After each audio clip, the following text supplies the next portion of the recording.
Hello and Fakhar रागली to all of you. मैं हूं फ़खर यूसुफज़ई और आप देख रहे हैं डिबेट विद फ़खर। आज की डिबेट में 3 बड़ी इम्पोर्टेंट चीज़ें हैं जिसके ऊपर बात करेंगे। 2 इंडिया से है और 1 पाकिस्तान से है।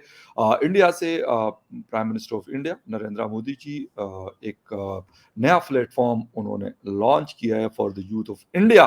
क्या है उसके अंदर, क्योंकि इलेक्शन भी आ रहा है और यकीनन हर कंट्री जो है फेस कर रहा है कि उनकी जो यूथ है उनको एम्प्लॉयमेंट मिले या उनके लिए नई अपॉर्चुनिटीज़ क्रिएट की जाएँ। और इसके साथ-साथ कश्मीर के हालात के हवाले से खबरें आ रही है कि 3 दिनों में 3 अटैक्स हुई हैं। इसकी वजूहात क्या हैं? इस पे बात करेंगे। Last but not least Pakistan के हवाले से ये खबर है, अफ़गानिस्तान के जो लोग हैं, वैसे तो कहा कि इल्लीगल इमिग्रेंट्स इन पाकिस्तान जो भी होंगे उनको निकाला जाएगा, लेकिन मैं हर दफ़ा यही बात करता हूँ कि सबसे ज़्यादा जो इल्लीगल इमिग्रेंट्स हैं वो अफ़गानिस्तान के हैं। बट एमनेस्टी इंटरनेशनल का एक बड़ा सख्त किस्म का स्टेटमेंट आया है कि ये बात गलत है, ये फ़ोर्सफुली इनको नहीं निकालना चाहिए। पाकिस्तान क्या करे या फिर इंटरनेशनल कम्युनिटी इस हवाले से पाकिस्तान की क्या हेल्प कर सकते हैं, इस हवाले से आज बात करेंगे। और बात करने के लिए हमें जॉइन कर रहे हैं senior analyst from India doctor Abhishek Mishra साहब। डॉक्टर साहब, thank you very much for joining my show. Thank you, Fakar bhai, for inviting me. It's always a बहुत pleasure to शुक्रिया be. डॉक्टर साहब। अच्छा डॉक्टर साहब, एक तो ये बताइएगा कि प्राइम मिनिस्टर नरेंद्र मोदी साहब हमेशा एक्टिव रहे हैं अपने काम के हवाले से। जब भी हम देखते हैं इंडिया में कुछ ना कुछ चीज़ें वो कर रहे होते हैं, कभी डिफेंस के हवाले से हो रही होती, कभी इकोनॉमी के हवाले से, कभी इंफ्रास्ट्रक्चर के हवाले से, और इंटरनेशनल जो फॉरेन इन्वेस्टमेंट है उसके ऊपर भी बड़ा फोकस है, डिप्लोमेसी भी है। लेकिन यूथ के ऊपर यकीनन एक बड़ी पॉपुलेशन 140 करोड़ या 142 करोड़ की जनता रहती है और पाकिस्तान की तरह वहाँ पे भी यूथ का एक बड़ा नंबर रहता है। उनको जॉब्स भी चाहिए क्योंकि वो एजुकेशनल इंस्टीट्यूशन से निकलते हैं, तो उनकी पहली नज़र हर किसी की होती है कि भई उनको एक अच्छी से अच्छी जॉब मिले। प्राइम मिनिस्टर मोदी साहब ने यकीनन और भी इक़दामात किए होंगे अपने 4 साल या 5 साल टेन्योर में। बट अभी जो रिसेंटली वो किया है, जो अमित शाह साहब ने उस हवाले से बातचीत भी की है। क्या चीज़ है कि क्या मतलब मिल सकता है वहाँ की यूथ के लिए? कौन से ऐसे प्लेटफ़ॉर्म हो सकते हैं जिससे उनको रोज़गार के नए मौके मिल सकते हैं और जो यूथ है वो जॉबलेस नहीं रहेगी बल्कि वो मतलब ऑन जॉब रहेगी? थैंक यू फकर भाई। देखिए, ये बहुत इंपॉर्टेंट इश्यूज आपने उठाए हैं। इसको ऐसे जा सकता है कि पूरी दुनिया में इस समय अगर कोई सेंट्रल वर्ड है जो इंटरनेशनल पॉलिसी और डोमेस्टिक पॉलिसी दोनों को इफेक्टिवली डिफाइन करती है, तो उसका नाम है कनेक्टिविटी। या Internationally, we people want to be बिल्कुल, connected with each other. The trades want to be connected with seamless traffic, seamless roads, seamless exactly. no tariffs and all that. Similarly, अगर आप डोमेस्टिक में जाएं तो जो youth है हमारा, one of the problems that the youth faces is that उनके पास connection नहीं होते हैं। कई लोग बोलते हैं हम सही लोगों को नहीं जानते, हम कुछ करना चाहते हैं, हमें वो अपॉर्चुनिटी नहीं मिल रही, या हम उन लोगों को नहीं जानते जो हमारे इस विजन को अप्लाई करने में हमारी मदद कर हुँ, सके। सो one of the effective things that I like about Prime Minister Modi is that he's a out and out leader. He वो देखिए, एक चीज होता है काम करना और एक चीज होता है इसकी भी तैयारी करना कि कल को हमें काम नहीं करना है। सो ही इज क्रिएटिंग लीडरशिप की, जब इंडिया जो है, जो उनका गोल है कि by 2047 India shall be a developed state, तो वो जो वाह! उसकी तैयारी कैसे होगी जब तक आपका यूथ स्किलफुल नहीं होगा, यूथ आपका प्रोडक्टिव नहीं होगा, यूथ आपका क्रिएटिव नहीं होगा, यूथ आपका लीडरशिप नहीं लेगा। तो लीडरशिप तो आज आज आप देख रहे हैं हर जगह लीडरशिप का बहुत बड़ा जिसे कह लीजिए वो कमी है पूरे दुनिया में। पूरी जी, दुनिया में बिल्कुल आप सही कह रहे देखें, हैं। आपको एग्ज़ैक्टली। नेता मिल जाएंगे या आपको चुने हुए रिप्रेजेंटेटिव मिल जाएंगे, पर लीडर्स नहीं मिल रहे। तो ये जो इनका भारत युवा प्रोग्राम है, ये उसी को आइडेंटिफाई करता है। ये जो मेरा भारत प्लेटफॉर्म उन्होंने लॉन्च किया, it is only for youth. अब यूथ की डेफिनेशन जो है, बिकॉज कि हमारे यहाँ तो आप देखिए कई लोग कहते हैं 60 हुँ, वर्ष के भी हो गए मगर युवा नेता है। समवन इज 60 प्लस और समवन इज इन 60s और late 50s, people still call them a युवा नेता। तो उसको उन्होंने थोड़ा सा काउंटर किया। उन्होंने कहा youth ji. Means 15 to 29, you are youth, and after that I will not, I mean government will not consider you youth। तो हम दोनों लोगों के लिए ये बड़ा दुख का मुकाम है, हम लोग यूथ नहीं है गवर्नमेंट। एग्ज़ैक्टली, हम उससे निकल चुके हैं। एग्जैक्टली। तो ये उन्होंने वैसे कहा ज़्यादती की हमारे साथ। इस पे हम भी हाँ आवाज़ ये उठाएँगे मोदी साहब से। उनके अच्छा, अपने तो फिर क्लब ये में हमें शामिल कर लिया। एग्जैक्टली मैं इस प्रोग्राम के आपको 4 हाइलाइट बता देता हूँ जो मैं गवर्नमेंट की वेबसाइट से पढ़ रहा हूँ। जी, वो जी, है जी, कि ज़रूर। रोल ऑफ यूथ इन अमृत काल। तो ये रोल ऑफ यूथ या जो है कि वो जो आने वाला 25 साल है, ये जो हमारा अमृत काल मीन्स 75 इयर्स ऑफ इंडिपेंडेंस जो है, उसके जब 100 साल पूरा होगा तो यूथ भारत का 2047 तक ऐसा होना चाहिए कि वो पाथ ब्रेकिंग हो, वो उसके पास विजन हो, प्रोग्रेसिव हो, इंक्लूसिव हो, कॉन्फिडेंट हो। तो इसके लिए ये जो है, जो उनका मेरा भारत का प्लेटफॉर्म है, ये उसको हेल्प करेगा। ये किस तरीके से हेल्प करेगा? It will establish framework for bringing youth from diverse area under single platform. अब जैसे मान लीजिए आप हैं, आप अपना चैनल चलाते हैं, आपके पास मीडिया से रिलेटेड कई बहुत आइडिया है, आप बिल्कुल, अफगान लड़कों को या पठान लड़कों को या पाकिस्तान के और भी जो बच्चे हैं उनको बिल्कुल, आप हेल्प करना चाहते हैं, वो आपसे कनेक्ट नहीं हो पा रहे हैं, तो आप गवर्नमेंट से जुड़ेंगे, गवर्नमेंट और लोगों को लाएगी जो फकर भाई को अपना आइडल मानते हैं और आपसे सीखना चाहते हैं, आपके अंडर में इंटर्नशिप करना चाहते हैं या आपके साथ जुड़ करके आपको अपने साथ एग्ज़ैक्टली, जुड़ना चाहते हैं। वो इस तरीके के प्लेटफॉर्म लगे कि दुनिया भर के डाइवर्स लोग जो है वो एक प्लेटफॉर्म पे आ सके। वरना देखिए दुनिया जो है कॉन्टैक्ट की होती है, बिल्कुल सही है। और कई एग्ज़ैक्टली, बार कॉन्ट्रैक्ट सिर्फ प्रिविलेज लोगों का होता है कि आपके पिताजी जज हैं तो आपके पास ऐसा एक्सेस है जो हमारे पास नहीं है, क्योंकि हमारे बिल्कुल, पिताजी तो बेचारे क्लर्क हैं। तो अब जज का बिल्कुल सही बेटा कह जो रहे है वो हैं। जो यस। अपॉर्चुनिटी वो अवेल कर रहा होता है, वो क्लर्क का बेटा सोच भी नहीं सकता, क्योंकि उसके पास हुँ, वो साधन नहीं है। तो वो यही कह रहे हैं कि भाई हम लोग जो है वो ऐसा पहले तो प्लेटफॉर्म देंगे कि हर तरीके के गांव के, शहर के, गरीब, युवा सब बच्चे उस प्लेटफॉर्म पे हों, और गवर्नमेंट की जो स्कीम्स है वो उससे डायरेक्ट जुड़े, डायरेक्ट उसको रिस्पॉन्सिबल किया जाए, जिसे कहते हैं कि रियल टाइम में। सो वो this hmm, will be a bridge to connect governments and the governmental schemes to the different youth और वेरियस यूथ ऑफ इंडिया। तीसरा जो इसका पर्पज है, establishing a new contemporary technology led platform to engage with the present day youth. यानी कि जो technology में बच्चा आना चाहता है आगे, या वो टेक्नोलॉजी को जोड़ करके या यूज करके वो कैसे बच्चों से जुड़ सकते हैं, बिल्कुल। उसकी भी मदद दी जाएगी। How you can add on to establishing contemporary use contemporary technology. Last है उसका ensuring accessibility by creating a phygital ecosystem. So वही है, या मतलब it will create a system. मैंने कहा ना, connectivity, it will put you in बिल्कुल पीपल। जो सो मेरे ख्याल दैट्स सबसे जी बड़ी जी आप इम्पोर्टेंट होती है किसी भी जो यंग स्टूडेंट होता है या फिर जो मतलब यंग लोग होते हैं उनके लिए बड़ा इम्पोर्टेंट होता है कि वो जब भी किसी इंस्टीट्यूट से बाहर निकलते हैं तो उस वक्त पता नहीं होता। मेरा ख्याल डॉक्टर साहब भी शायद इन चीज़ों को फेस कर चुके होंगे और मैं पर्सनली भी कर चुका हूँ। मैंने भी किया, यस। इवन मीडिया में आने से पहले मतलब हमारे यहाँ की टीचर्स जो हैं जितने भी यूनिवर्सिटी के हमारे टीचर्स थे वो किसी न किसी इदारे के साथ उन्होंने काफ़ी लंबा अरसा गुज़ारा था। कोई बीबीसी के साथ रहा था, कोई डीडब्ल्यू के साथ रहा था, सीएनएन के साथ रहा था, इंटरनेशनल और नेशनल चैनल कोई पाकिस्तान टेलीविज़न के साथ रहा था। लेकिन इसके बावजूद भी हमें मतलब फर्स्ट 2 इयर्स तक हमें कुछ पता नहीं, मुझे मतलब पर्सनली और मेरे और कुछ दोस्त जो मीडिया में आए उनको कब बिल्कुल पता नहीं चला था कि हमने जाना किधर और हमने करना क्या है। तो ये एक बड़ी मेरे ख्याल में ब्रिज करना चीज़ों को बड़ा इम्पोर्टेंट है। अगर वो हो तो काम बहुत आसान हो जाता है। खैर एनीवे डॉक्टर साहब कश्मीर बड़ा एक इम्पोर्टेंट इलाका है। पाकिस्तान के लिए भी बड़ा अहम है, हिंदुस्तान के लिए भी बड़ा अहम है। बड़ी रेदें भी होती है पाकिस्तान हिंदुस्तान के बीच में इस रीजन के हवाले से बट वो एक अलग बहस है, उस पे हम आज नहीं जा रहे। हालात कभी-कभार बिल्कुल, बिल्कुल नॉर्मल होते हैं, इतने नॉर्मल होते हैं कि मतलब हैरान हो जाता हूँ मैं यहाँ पे बैठ के मतलब पाकिस्तान में बैठ के। कभी-कभार फिर पलटा खाते हैं और कुछ थोड़ा-सा गड़बड़ होना शुरू हो जाता है। क्या वजूहात इसके पीछे क्या है? यकीनन गवर्नमेंट अपना काम या फिर जो इदारे होते हैं वो अपना काम कर रहे होते हैं, लेकिन फिर भी कहते हैं कि 3 दिनों में 3 हमले हुए। Targeted assassination. या फकर भाई, इसका तो मतलब क्या ही इसका जवाब दिया जाए। इसका अगर आप जी, इंटेलेक्चुअल जवाब जानना चाहते हैं तो इसका इंटेलेक्चुअल जवाब है, जब मैं पीएचडी कर रहा था तो मैंने ये स्टडीज करी कि ये जो कॉन्फ्लिक्ट आज की डेट में एग्जिस्ट करते हैं, वॉर, वायलेंट कॉन्फ्लिक्ट, जी, जिसकी जी।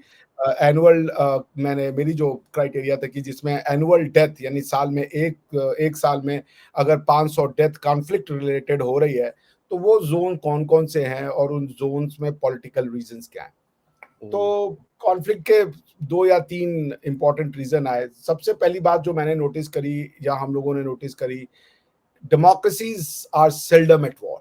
जो ट्रूली डेमोक्रेसी हैं, they are not at war.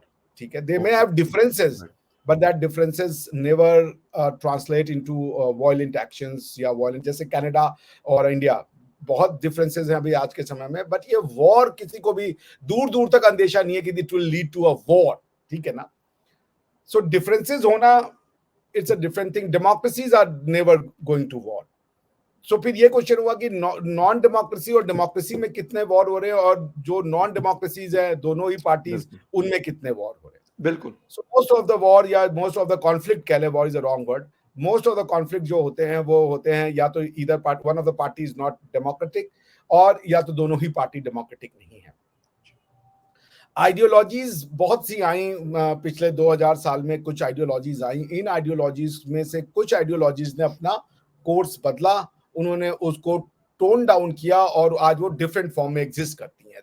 The ideologies were not obliterated, but the ideologies were modified. आप जब तक इंसान के जहन को, जब आप जहन साजी का खेल है ना, मुझे कश्मीर में पिछले आप कह लें 1989 के बाद से, जब से ये आर्म कॉन्फ्लिक्ट का वर्जन ज्यादा आना शुरू हुआ कि वी कैन यूज वायलेंस, कभी भी नॉर्मलसी नहीं दिखी। नॉर्मलसी का मतलब होता है वहां पे किसी को कोई ये फर्क नहीं पड़ता कि यहाँ आर्मी वाले क्यों हैं, आर्मी वाले अपने बैरक में जाएंगे, उनको ये डर नहीं है कि भैया हम जरा सा ढील देंगे तो फिर चीजें स्पाइरल आउट हो जाएंगी आउट ऑफ द सिचुएशन। तो नॉर्मल तो नहीं है। तो पॉइंट ये कि जब तक, जो मेरे ख्याल से जो मोहम्मद बिन सलमान साहब करना चाह रहे हैं, जो उन्होंने कहा है कि मैं अगले वाले 5 साल में सऊदी अरेबिया को यूरोप बना दूंगा, एंड बाय यूरोप ही definitely meant not only infrastructurally but also intellectually. तो हमें मोहम्मद बिन सलमान साहब के जो विजन है उसको जो है वो स्ट्रॉन्ग करने की जरूरत है। It's an all ideological differences that is being played out, और तो कोई रीजन नहीं है। इवन आप अगर अफगानिस्तान वाला भी बात देखें जी, सो जब आप कंट्री को, आपने एक ऑर्गेनिक सोसाइटी ग्रो हुई इस रीजन में, कुछ को इंडिया कहा गया, कुछ को अफगानिस्तान कहा गया, अचानक से आपने उसको इनऑर्गेनिकली बीच से काट दिया on the basis of certain identity की, बस यही आइडेंटिटी प्रीमियम है। सो जो पठान और पश्तून पूरा उनका इलाका था जहां सदियों से वो गुजरे और वो बड़े हुए और उन्होंने अपनी कल्चर को डेवलप किया, वो अचानक से बीच में से कट गया। अब वो पाकिस्तानी बन गए, अफगानी बन गए, कुछ इंडिया में आ गए तो वो इंडियन बन गए। आपके आइडेंटिटी चेंज हो गई। इंडिया जो ग्रो किया कुछ रीजन तक, उसको आपने बीच से काट दिया कि अब यहाँ से इंडियन नहीं है। तो अब आप सामने वाली जो आइडियोलॉजी बनी, आपने ये तो कह दिया हम इंडियन नहीं है, क्वेश्चन है कि फिर आप हो कौन। ये बताते बताते आज 75 साल हो गए, आपको पता ही नहीं चल रहा आप कौन हो। आप कभी ये कर रहे हो, कभी वो कर रहे हो, आप दुनिया भर में कमी निकालने की कोशिश कर रहे हो, आपको अपने अंदर कमी दिखी नहीं दी। सो the idea of Pakistan and the ideology of the Pakistan needs to be revisited। जब तक नहीं होगा, वो सवाल ही नहीं है कि आप में हमारे यहाँ पे पीस हो जाए, वो नहीं हो, बिकॉज की there is a contempt for one sort of lifestyle कि ये लाइफस्टाइल ही गलत है, ये लोग ही घटिया है। तो जब तक ये माइंडसेट रहेगा और आप किसी को नेचुरल नहीं मानोगे कि यहाँ पे सदियों से लोग रहे हैं और इनकी एक आइडेंटिटी है और इस आइडेंटिटी के साथ हम और आइडेंटिटी को जोड़ सकते हैं, उस आइडेंटिटी को घटाने की जरूरत नहीं है। जैसे मान लीजिए कल को मैं अगर जर्मन बनना चाहूं तो मैं जर्मन भी बन सकता हूं, मैं इंडियन भी रहूंगा, पर क्या जर्मन बनने के लिए मुझे अपनी इंडियन आइडेंटिटी पे मिट्टी डालने की जरूरत कहां से आ गई? कल को आप मान लीजिए पाकिस्तान का सिटीजनशिप लेकर आप अगर अमेरिकन सिटीजनशिप ले ले तो पाकिस्तानी सिटीजनशिप पे आग लगाने की तो जरूरत नहीं है ना, पाकिस्तानी तो आप रहेंगे।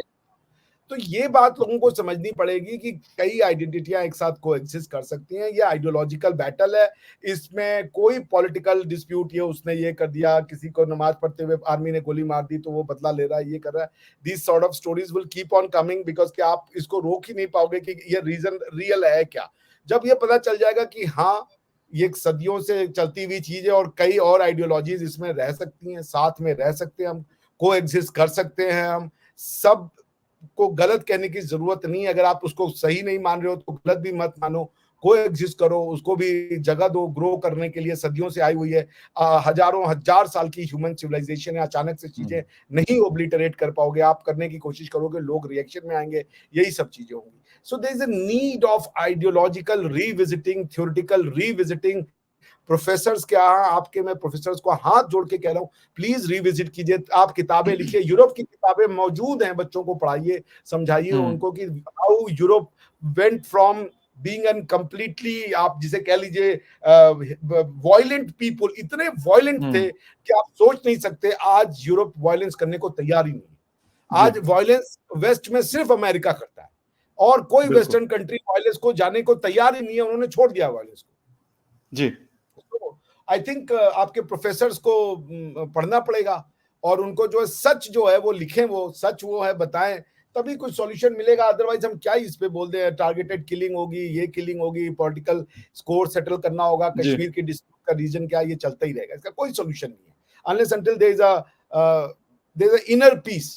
You can't have an outer peace unless until you have an inner peace. And inner peace का हम्म। तरीका तो आपको पता ही है, फिर आपको लोगों का जहन बनाना पड़ेगा। So बिल्कुल that's सही है। source for outer peace. बिल्कुल। अच्छा डॉक्टर साहब, थोड़ा-सा पाकिस्तान की तरफ आते हैं। अफ़गानिस्तान के साथ हमारा मसले मसाइल चलते रहते हैं। 7 दीवारें लगी हुई है, जिस तरह हिंदुस्तान और ईरान के साथ हम बॉर्डर शेयर कर रहे हैं, इसी तरीके से अफ़गानिस्तान के साथ भी कर रहे हैं। इल्लीगल लोग, यानी एक अंदाज़े के मुताबिक गवर्नमेंट कह रही है कि 11 लाख लोग हैं, 1.1 मिलियन। अच्छा, जब अभी उनको कहा जा रहा है कि जी आप लोग चले जाएँ, आपको अगर 31 के बाद उनके खिलाफ एक्शन शुरू होगा, तो उस पे एम्नेस्टी इंटरनेशनल कह रही है कि भई आप इस तरह नहीं कर सकते, आप इनको नहीं निकाल सकते, आप उनको इस तरह बेयारो मददगार नहीं छोड़ सकते।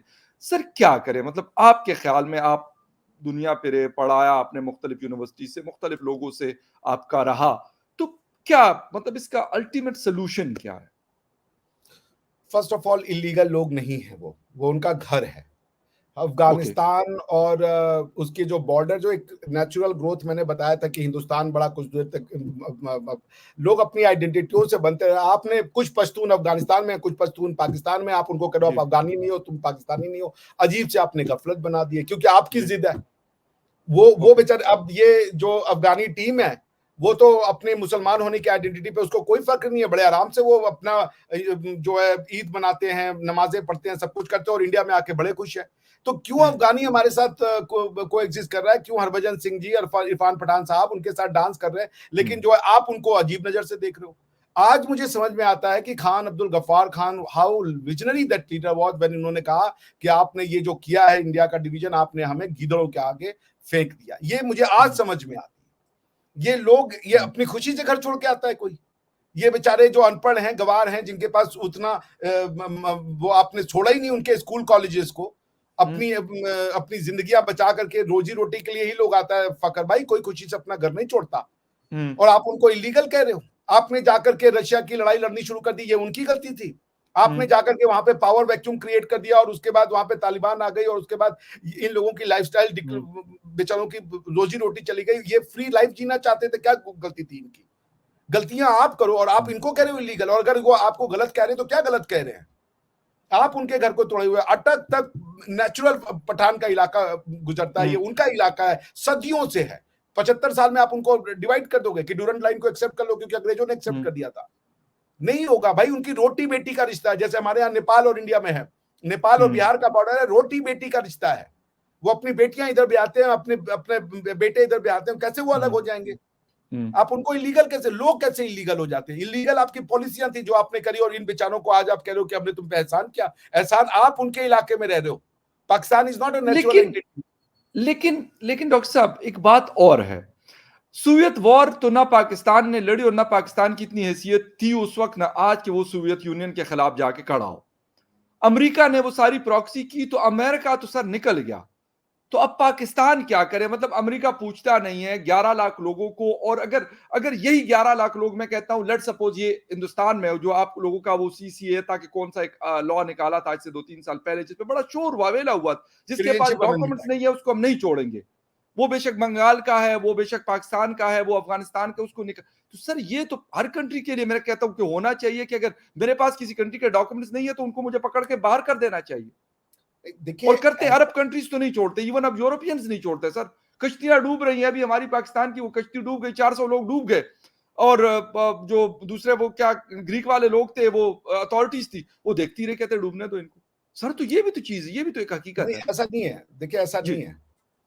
जब मैं स्विट्जरलैंड में था ना, तो जी। फ्रांस के लोग ना स्विट्जरलैंड में नौकरी करने आते थे, और उसके बाद शाम को वापस चले जाते थे। तो ये जी। आपको पता है, जिनेवा फ्रेंच बॉर्डर पे है, एकदम फ्रेंच बॉर्डर जी। पे है।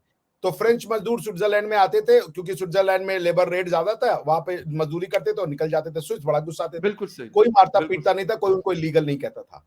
नेपाल में आप चले जाएं फकर भाई, नेपाल का ये जो तराई वाला इलाका है, वहां पे बिहारी और इसके जो जिनको की मैदानी है वो कहते हैं, वो जी, जी। सारे नेपाली इधर इंडिया में आके नौकरी करते हैं, कोई उनको इलीगल नहीं कहता, कोई लीगल नहीं कहता, सबको पता ये बिना कोई पासपोर्ट के और इसके आके रह रहे, बिकॉज कि इंडियन आर्मी और इंडियन ब्यूरोक्रेसी का जब एडवर्टीजमेंट लिखता है, आईएएस आईपीएस यूपीएससी का जो एग्जाम होता है, उसमें लिखता है जी। Nepali citizens are allowed to take sit into the competition. क्यों ओके। नहीं आप ऐसा कर पा रहे हो अफगानिस्तान के साथ? आप अफगानिस्तान के साथ क्यों नहीं मिल पा रहे हो? जैसा नेपाल और इंडिया का है, जैसा स्विट्जरलैंड और फ्रांस का है, हाँ। जैसा जर्मनी और स्विट्जरलैंड का है, स्विट्जरलैंड या जर्मनी और स्वीडन का, यहाँ के लोग इधर उधर नौकरियां करते हैं और कोई बॉर्डर नहीं है वहां पे। कोई ये नहीं कह रहा कि तुम बिना बॉर्डर के, बिना डॉक्यूमेंट के कैसे चले आए। डॉक्यूमेंट तो उससे चाहिए होता है जो इलीगल सर है। लेकिन जैसे हम सिचुएशन में फ़र्क है ना, आप जर्मनी और स्वीडन की एग्ज़ाम्पल सर दे रहे हैं, फ्रांस और स्विट्ज़रलैंड की दे रहे हैं। सर वो तो मैं भी अगर शेंजन वीज़ा ले लेता हूँ, मुझे नहीं पूछते उन बॉर्डर्स के ऊपर, तो अब फ्रेंच को क्या पूछेंगे जो यूरोपीय यूनियन मेंबर है वो। लेकिन पाकिस्तान और अफ़गानिस्तान की सिचुएशन में, पाकिस्तान और हिंदुस्तान की सिचुएशन में, नेपाल और हिंदुस्तान की सिचुएशन में फ़र्क है। उनके साथ सर बाकी कंट्रीज़ के बॉर्डर्स लगते हैं, सेंट्रल एशिया में आप खुद रहे हैं, ईरान का बॉर्डर लगता है। सर ईरान ने तो उनको ये वाली लिबर्टी नहीं दी हुई कि आप बगैर पासपोर्ट के और बगैर वीजे के और सब कुछ आपका जब दिल करे आ जाए, जब दिल करे आप चले जाएं। सर कैसे मैं करूंगा पाकिस्तान के अंदर? बहुत दफा ऐसा हुआ सर, मैं खुद जानने वाले लोग हैं कि उनको रनसम की कॉल्स आती हैं सर। कहां से आती है? अफगानिस्तान के नंबर से। कैसे पकड़े उनको? अगर उनका कोई रिकॉर्ड नहीं है तो मैं इस पे मैं कहता हूं सर 44 लाख लोग रह रहे हैं पाकिस्तान के अंदर। पाकिस्तान की अपनी इकोनॉमी मतलब 250 पौने 300 अरब डॉलर के असर टोटल जीडीपी है। वो पहले ही मतलब तका हुआ है। अच्छा ऊपर से वो कहते हैं यार गालियां भी हमें देनी है हमको, तो हम तो ये कहते हैं कि सर जिनको आप गालियां देते हैं, आप जो आपको पसंद है वहां पे आपको रहना चाहिए। आप अमेरिका के साथ रहें, आप यूके के साथ रहें, आप यूरोपीय यूनियन के साथ रहें, हिंदुस्तान में कुछ जाके बच जाए। हम तो ये रिक्वेस्ट कर रहे हैं उनसे, हम तो ये नहीं कह रहे कि भाई आप, और जिनके पास डॉक्यूमेंट्स है वो बेशक यहाँ पे रहे, जिनके पास प्रॉपर वीजा है या जो भी सिस्टम है, मैं कहता हूँ कि वो रहे। नहीं, देखिए मैं फिर कहूंगा, ये जी, जो मैं कह रहा हूं कि आप जब आर्टिफिशियल कंस्ट्रक्ट कर रहे हो, जी, कैसे रोक दोगे? मैं कह रहा हूं कि उनकी बेटियां इधर भी आई हैं, वो खुद उधर से, उनका इलाका है भाई, वो सदियों से आते जाते रहे, अचानक से आपने उसको इंटरनेशनल बॉर्डर बनाने की कोशिश कर रहे हो। आप कह रहे हो कि आप आपका परिवार उधर वाला तो अफगानी है, इधर वाला परिवार पाकिस्तानी है, वो समझ ही नहीं जी, पा रहे दोनों में अंतर क्या है। दोनों कह रहे हैं हम तो मुसलमान है बेसिकली और पठान जी, है। तो ये कौन सी नई आइडेंटिटी आ गई कि जो हमको अलग अलग कर रही है?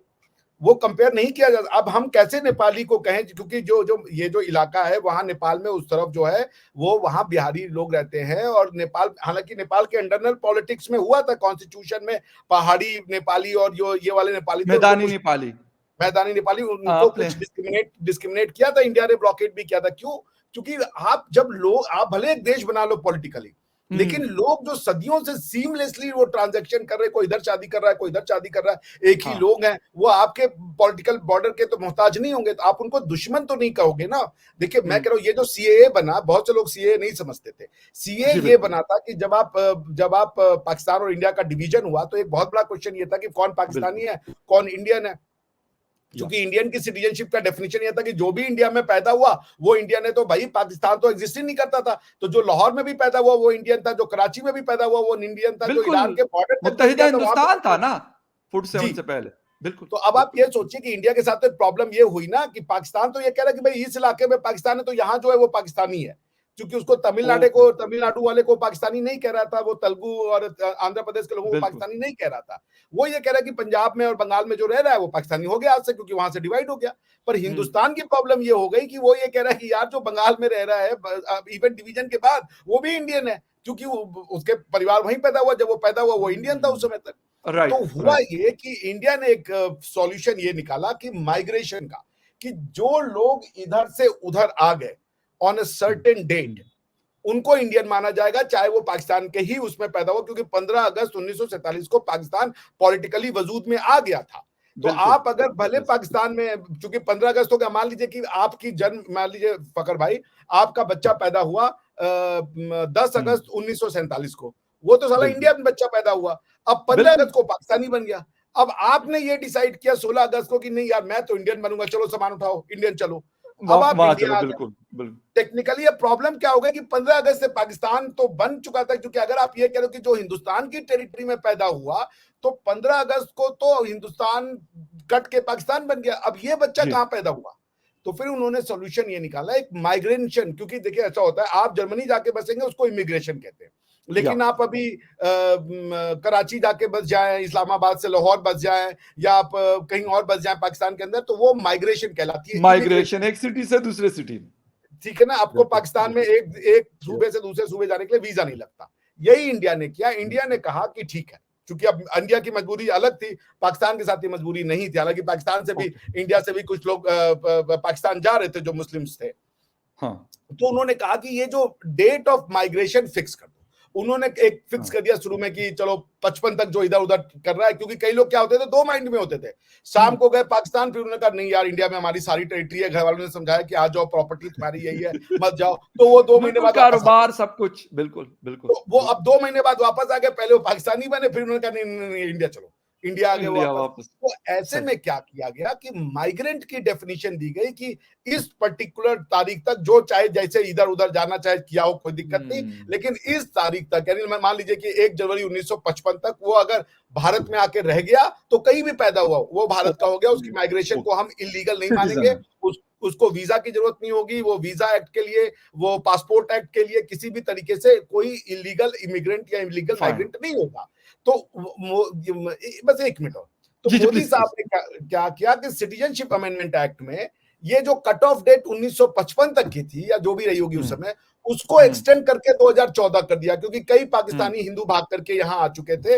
उनको सिटीजनशिप नहीं दे सकते थे, क्योंकि हम्म। आप अगर 1955 के पहले नहीं आए, तो आप भले पाकिस्तान से भी आ जाओ, आपको इंडियन नहीं माना जाएगा। तो फाइन। उन्होंने ये क्या किया कि 2014 कर दिया, यानी 2014 तक भी जो पाकिस्तान से आकर के इंडिया में रह गया, और उसके बाद अगर ओके। पाकिस्तानी सिटीजनशिप थी, तो वो इंडियन बन गया अपने आप। इसी को कहते हैं सिटीजनशिप ठीक ठीक अमेंडमेंट ठीक ठीक। एक्ट। जबरदस्त लेकिन जबरदस्त। लेकिन इससे और पाकिस्तानी अगर सिटीजन बनना चाहता है तो वो बन सकता है दूसरे रूट से। वो इस वाले सेक्शन में नहीं हम्म। बनेगा, वो नेचुरलाइजेशन में आ सकता है, रिफ्यूजी में आ सकता है, दूसरे अलग उसमें प्रोसेस होगा उसका।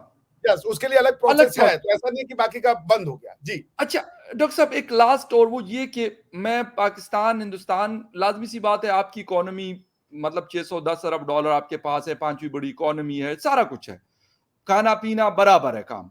लेकिन पाकिस्तान के पास वो चीज नहीं है। पाकिस्तान की 24 करोड़ या 24.5 करोड़ पॉपुलेशन है, और उसके लिए हालात इतने कोई वो नहीं होते, कभी बेहतर थोड़े से हो जाते हैं, कभी खराब हो जाते हैं। तो उस सूरत में अगर इंटरनेशनल कम्युनिटी उस पर नहीं कर रही, यूएनएचसीआर ने मुंह फेरा हुआ है, यूनाइटेड नेशन ने मुंह फेरा हुआ है, यूएस यूरोपीय यूनियन ने मुंह फेरा हुआ है, तो सर पाकिस्तान के लिए कौन सा रास्ता है? और आपने बात की कि जी ये अटक तक उनका है, अगर सर है तो फिर उसके ऊपर तो मतलब होना चाहिए, उनको यूनाइटेड नेशन या किसी उसमें जाना चाहिए। लेकिन एक चीज, एक पॉइंट मेरे माइंड में और आता है, सर ये तो लाहौर में भी रहते हैं, ये कराची में भी रहते हैं, ये क्वेटा में भी रहते हैं, ये इस्लामाबाद भी भरा हुआ है इनसे, तो अटक तो यहां से कम कम इस इस्लामाबाद से कम 80-90 किलोमीटर दूर वो एरिया आता है जो ये बॉर्डर मानते हैं उस चीज को। देखिए ऐसा है फकर भाई कि जब आप थ्योरी से एक्सप्लेन करना चाह रहे हो, जी जी आप एक आर्टिफिशियल कंस्ट्रक्ट कर रहे हो। ये क्वेश्चन नहीं है कि आपके पास आपकी 350 ट्रिलियन या पौने 400 ट्रिलियन डॉलर की इकोनॉमी है। क्वेश्चन है कि जी। बिलियन डॉलर की इकोनॉमी है। बिलियन बिलियन क्वेश्चन है कि डॉलर्स। क्यों है जी भाई? क्योंकि अब आपका मेजर पॉपुलेशन तो पाकिस्तान में रहता है, पूरा जी बलूचिस्तान खाली पड़ा हुआ है, कराची भी उतना, सिंध भी उतना ज्यादा पॉपुलेटेड नहीं है, इवन जी जो पख्तूनख्वा है वो भी बहुत ज्यादा पॉपुलेटेड नहीं है। मेजर जी। पॉपुलेशन तो आपका पंजाब में रहता है। पंजाब में क्वेश्चन ये 69%। बिल्कुल। सो अब आपका 69 बहुत होता है भाई। अगर बहुत 70% बिल्कुल पॉपुलेशन बिल्कुल, एक जगह रह रही है, ऑलमोस्ट 70%। तो और बाकी जो आपका लैंड मास जो है वो 70% लैंड मास वो नॉन पॉपुलेटेड है, अनपॉपुलेटेड है। क्वेश्चन ये है कि आपके पास क्यों है 350 बिलियन डॉलर? आप क्यों नहीं 1 ट्रिलियन डॉलर की इकोनॉमी बन पा रहे हो? हम्म क्वेश्चन का ये जवाब दो। आप लोगों को, हम्म बच्चों को क्या वो सिखा रहे हो स्किल की? वो डेवलप नहीं, इकोनॉमिकली नहीं ग्रो कर पा रहे, बल्कि दुश्मनियां ढूंढ रहे हैं। क्यों नहीं अफगान हम्म उनके साथ वो मिलकर रह रहे, जबकि वो कह रहा है एक अफगानी को कोई दिक्कत नहीं, क्योंकि मानता है तुम भी इस्लामिक मुल्क हो, हम भी इस्लामिक मुल्क है। हम्म वो इसको पसंद करता है। लेकिन ऐसा क्या तुम कर रहे हो कि वो तुमको दिल से नहीं एक्सेप्ट कर पा रहा है? There is something wrong that you need to revisit. दूसरों में कमियां नहीं निकालो, क्योंकि ये एक नेचुरल जोन है। हम्म, नेपाल इंडिया का जोन नेचुरल है, इंडिया पाकिस्तान भी नेचुरल है। लेकिन बिल्कुल। ऐसी हॉस्टिलिटी कर दी है कि ना तो इंडियंस पाकिस्तानी को देखना चाह रहे हैं, ना पाकिस्तानी इंडियंस को देखना चाह रहे हैं। तो कुछ तो अनफॉर्चुनेट। है ना कि पाकिस्तान के आदमी को कोई नहीं उसका नेबर पसंद कर रहा है, वो टॉलरेट ही नहीं कर पा रहा। इसका मतलब ये है कि तुम इवन इस्लाम को भी सही से नहीं अप्लाई कर पा रहे हो। वो अफगानी जो तुम्हारा भाई होना चाहिए, क्यों गालियां दे रहा है? वो कोई पागल तो नहीं होगा जो, अगर मान लीजिए इंडिया में भी अफगानी रहते हैं, वो तो नहीं इंडिया को गाली देते। और मेरे ख्याल से पाकिस्तान से ज्यादा रिफ्यूजी इंडिया में रहते हैं। दिल्ली में जो पूरा वो लाजपत नगर का इलाका है पूरा अफगानियों से भरा पड़ा है। मैं गया हूँ, बड़े खुशमिजाज लोग रहते हैं।